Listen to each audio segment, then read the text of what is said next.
staying with us.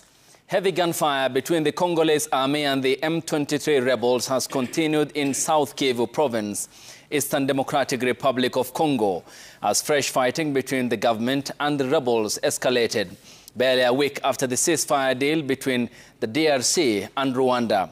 As Emmanuel Toh now tells us in the following report, Kigali and Kinshasa have continued to trade accusations over who is responsible for the violation of the peace deal signed in Washington last week, as 70 people have been reported dead since the ceasefire in the U.S. administrative capital. It appeared like a deal built on shaky ground from the word go. As tense body language between Democratic Republic of Congo President Felix Tshisekedi and Rwanda President Paul Kagame played out during the signing of the Washington Accords, a peace deal expected to silence the guns in eastern DRC. However, less than a week after the agreement was signed, heavy gunfire has continued in Uvira, South Kivu province, as Rwanda-backed M23 rebels engaged the Congolese army in a fierce battle that left about 70 people dead. Wednesday, Kigali, through its Ministry of Foreign Affairs, fired back accusing Kinshasa of going against the peace deal, claiming that the Congolese forces had launched systematic bombing of civilian villages close to the Rwandan border using fighter jets and attack drones. Rwanda adding that these deliberate violations of recently negotiated agreements constitute serious obstacles to peace, resulting in the continued suffering of the population in eastern DRC, as well as a security threat to Rwanda's western border. If this agreement falters and things do not work out, the responsibility will not lie with President Trump, but with ourselves. However, this response comes just hours after DRC also accused Rwanda of launching similar attacks in the town near Bukavu. DRC President Felix Tshisekedi, during a State of the Nation address to the Congolese parliament on Monday, told lawmakers that Rwandan forces were responsible for the fighting. The day after the signing, units of the Rwandan Defense Forces conducted and supported heavy weapons attacks. Emmanuel Toh, Citizen TV.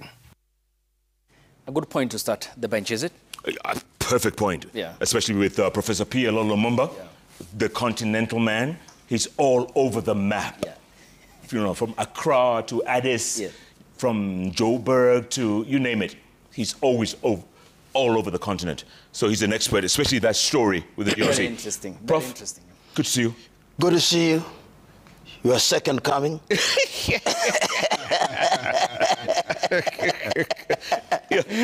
I'm still finding my way around the bench. Absolutely. Prof, that deal that we watched last week, right, between President Donald Trump, President Kagame, and President Tshisekedi, I don't think, and you might correct me if I'm wrong, I don't think it's worth the paper it's signed on. What do you say? It was dead on arrival. How can you have an American solution to an African problem when leaders fly over 11,000 miles to Washington, D.C. and their neighbors? And we must remember, there have been attempts to solve this problem in Rwanda, in Angola. There have been attempts to solve the problem in Qatar. There have been attempts to solve the problem in Nairobi and in Addis Ababa. And then this is what I call microwave solutions, instant coffee solutions, ego massaging solutions. There are over 200 plus fighting forces in eastern Congo. When you signed the deal with the president of Rwanda and the president of the Democratic Republic of Congo without involving the combatants on the ground, then it is a tragicomedy. And no sooner had the ink dried on the document than fighting intensified, and is going to intensify. Now we see accusations and counter-accusation, and it's a strong statement to the continent of Africa, to the East African community, to SADC, to the Central African communities, to the African Union, that the sooner we exercise the ghost of low self-esteem and avoid being humiliated in foreign capitals, as our leaders were indeed humiliated in Washington, D.C., only then will we have lasting solutions to the problems that bedevil the continent of Africa. It's tragic comedy, if you may. Absolutely, tragic comedy. Sad. Dr. Barak, this reminds me a lot of around 1965 when Patrice Lumumba, the other, did 60. Patrice, was it 60? 60. 60. When he was assassinated, when he was murdered. Yes. He was murdered by the CIA, they say. Yes, indeed. 1960. And it was not just Patrice Lumumba who got lost in the process. Remember Dag Hammarskjöld? Yes. Came to UN the Secretary General. Came to the Congo to attempt to find a solution. Yeah. And Dag Hammarskjöld was honest. He was looking for an honest solution to the challenge in the Congo, because the problem here has become complex, very complex with the passage of time.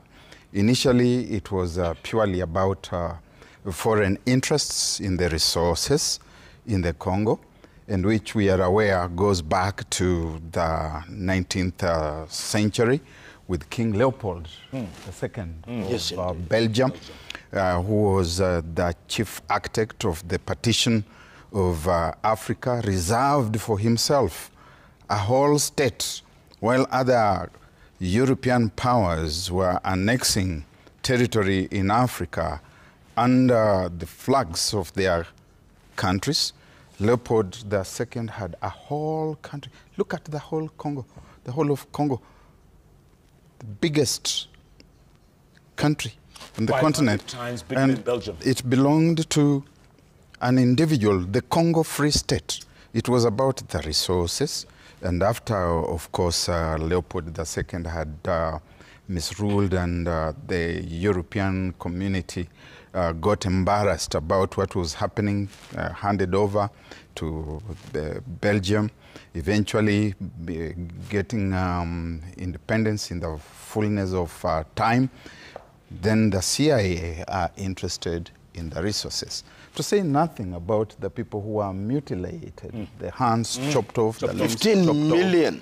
the eyes gouged out, the rubber, the gold, the diamonds, ivory, all that ferreted to Europe. Then, of course, we are aware that there's the question of nationhood, that we have the people who are called the Banyamulenge. And Mwalimu Julius Nyerere tried to find a solution to this challenge. They live somewhere within the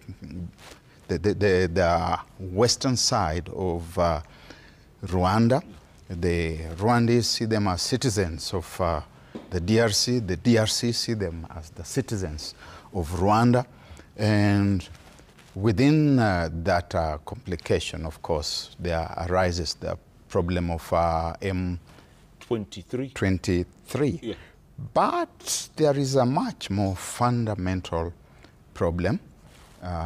There is a collection of, a very rich collection of essays titled African Stakes in the War in Congo.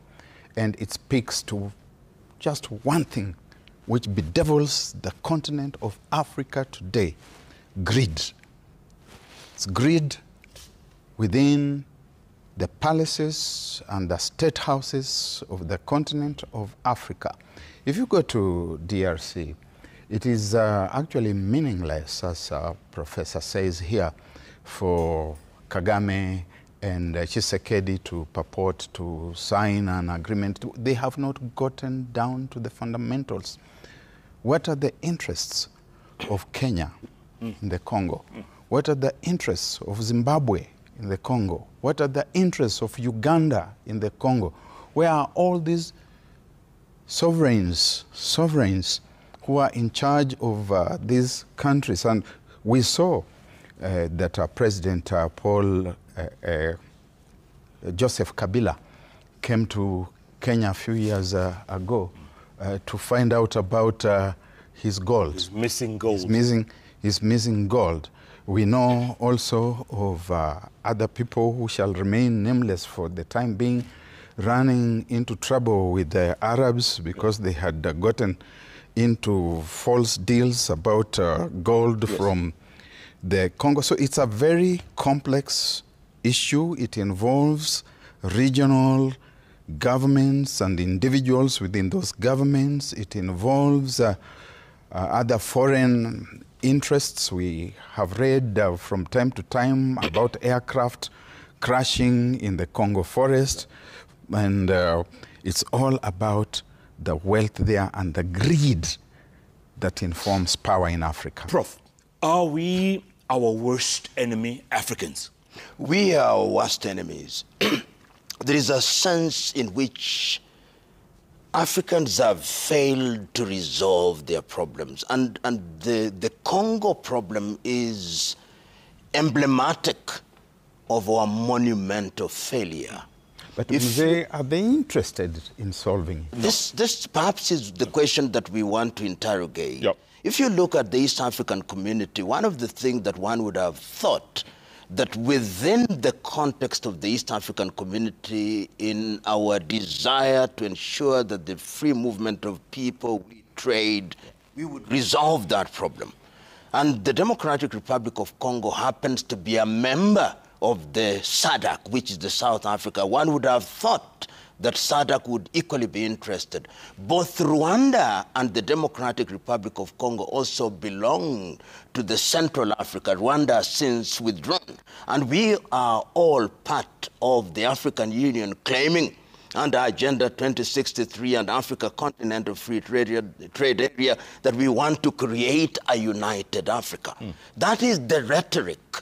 But the gulf between the rhetoric and the action is so wide that sometimes you see that African leaders, for want of a better term, are mere puppets, and there is a puppeteer outside of the continent. You see a lot of neo-colonial institutions. You see the hand of the French, you see the hand of the United States of America, you see the hand of individuals, and all these factors conjoined only tell one story, that we are the co-authors of our misfortune.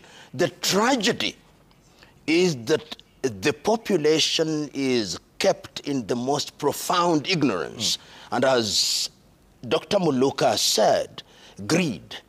If you look at those in positions of political leadership, and we have stories, of course we'll not name names, but we know individuals in this country, individuals in the Democratic Republic of Congo, individuals in Uganda, individuals in Zimbabwe who are interested in the wealth, and they have their own militias.